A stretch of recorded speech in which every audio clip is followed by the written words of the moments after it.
Guys, coming to you from the world famous Stubb Cycles in beautiful Houston, Texas. And look what I finally get to ride, guys. This is the Honda Transalp 750. Look, for me, this is what an urban assault motorcycle is supposed to look like. And full disclosure, y'all, I have got a major crush on these middleweight adventure bikes. Something about them, don't know what it is, but I just like them so much. And I haven't ridden the Transalp, so this is my opportunity. And from so many of you guys, you said this is the one that you want. So we're going to get this thing on the road and try her out. As far as sitting on the bike, just shy of 6 feet tall, 32-inch inseam on the tips of my tippy toes. TFT screen looks nice. We have a bunch of rider modes, gravel, user, configurable. All that is great, but what's it like to ride?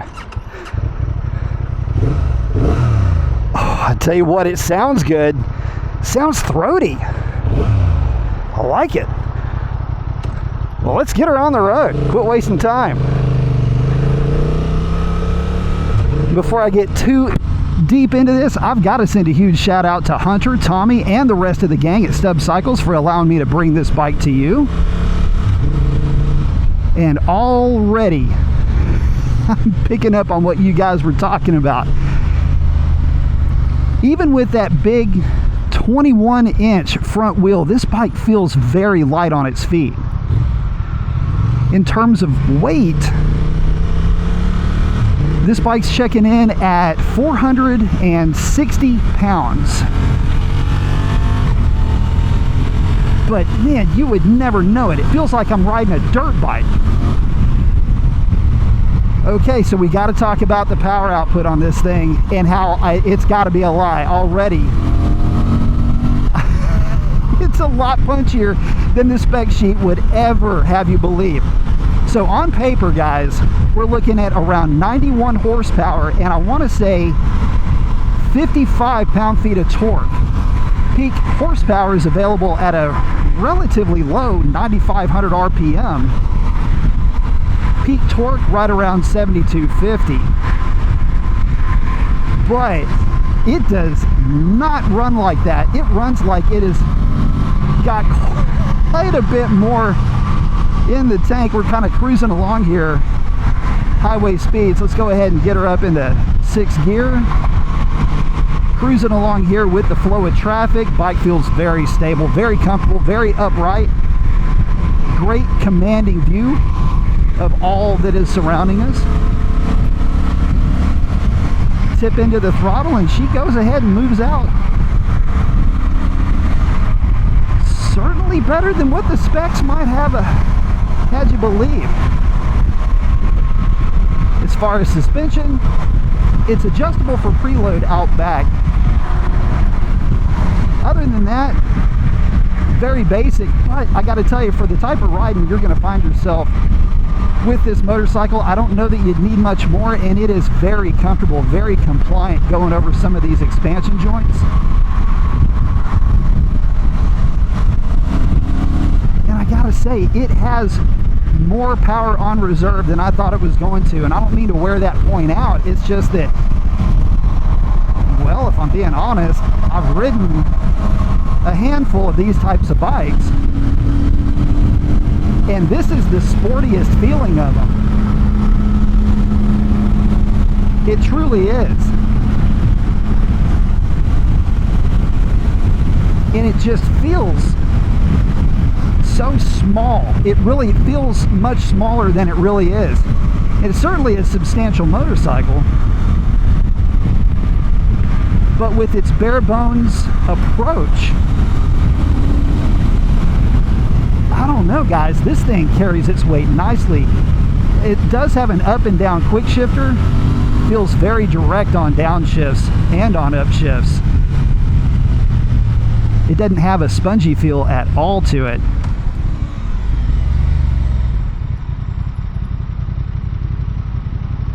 Brakes feel nice too. So as far as amenities, this is more of a base model bike.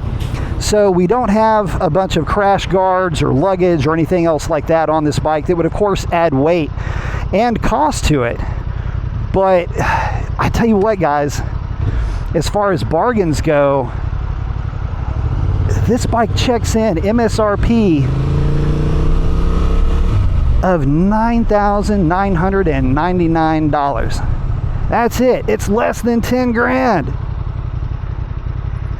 And of course, you can kit it out. You could have this thing with all kinds of different accessories, but for just a standard urban assault bike with a lot more punch than that spec sheet would ever have you believe, this is amazingly good.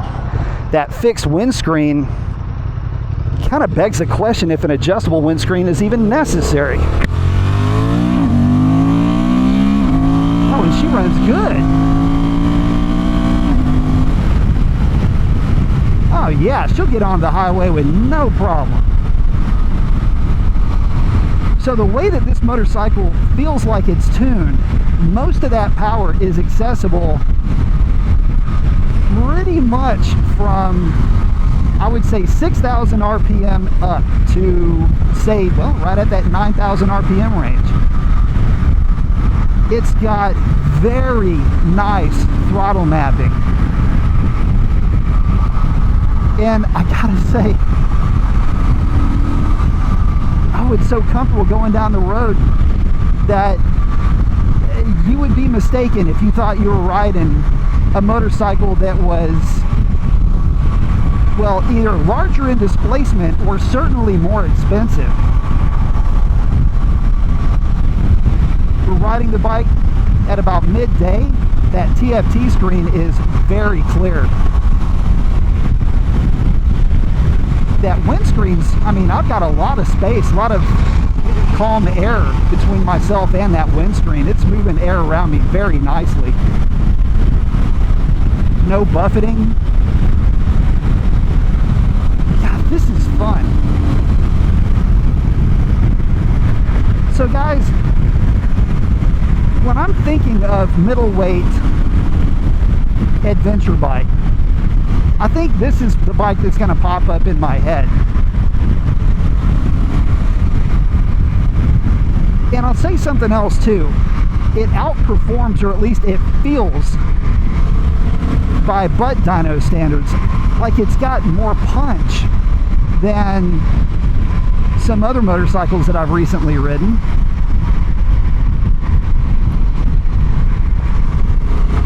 And it just feels smoother as well. You know, leave it to Honda to put together a machine that's affordable, reliable, and has some fun factor working for it as well.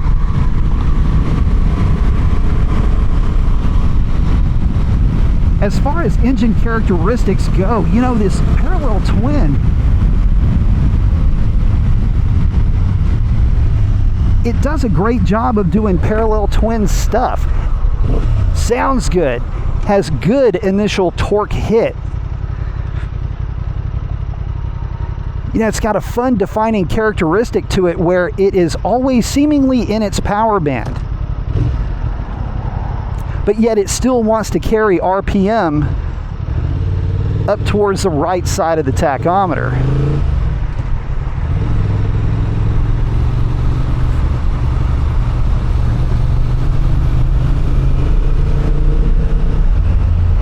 You know,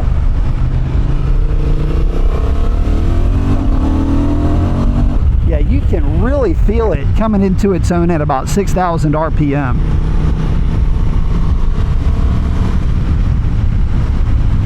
Keeping in mind we are in sport mode, which is going to be the more aggressive of the settings.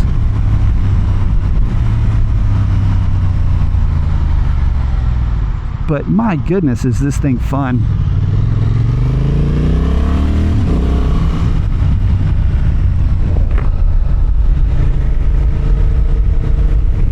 Yeah, low speeds, this thing is just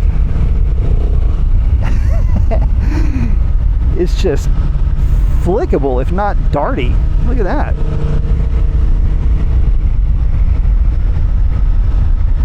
You know, this bike would be a riot on some fire roads, light dirt road activities.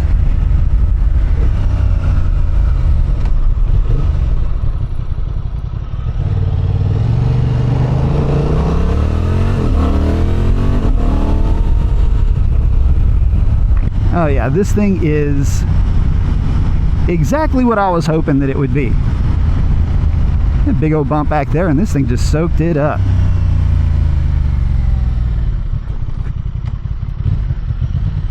Very fun, very lively bike.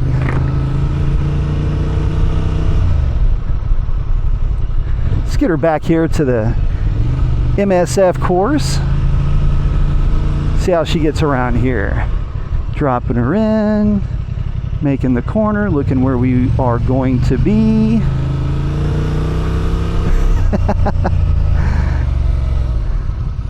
God, it really is so uncanny how light this bike feels. All right, dropping her in, picking our lines, dragging a little bit of rear brake as we come around to the left-hander. Oh, the full lock, and we got it. Yes.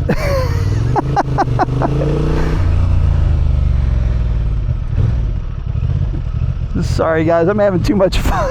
It's so much fun having one of these adventure style bikes, just playing around back here and feeling just how light and how agile this bike feels. Little power wheelie right there on hard acceleration. Brakes feel good too on this bike. Oh man, this thing is awesome. I gotta say, this is probably the most playful of these sport utility motorcycles that I've ridden. It just it just kind of goats you. And this thing, I can promise you, would be equally at home off-road on your favorite fire roads. Oh, guys, if you've made it this far, consider hitting that subscribe button. It helps the channel a lot. This is a fun bike. It's a riot to ride, way more fun than I thought it was going to be. At only just a buck under 10 grand, I don't think you can get better value for dollar no matter what brand you're hunting with. And with that, guys, I'm going to go ahead and wrap it up. Hope to catch you on the next one. Take it easy.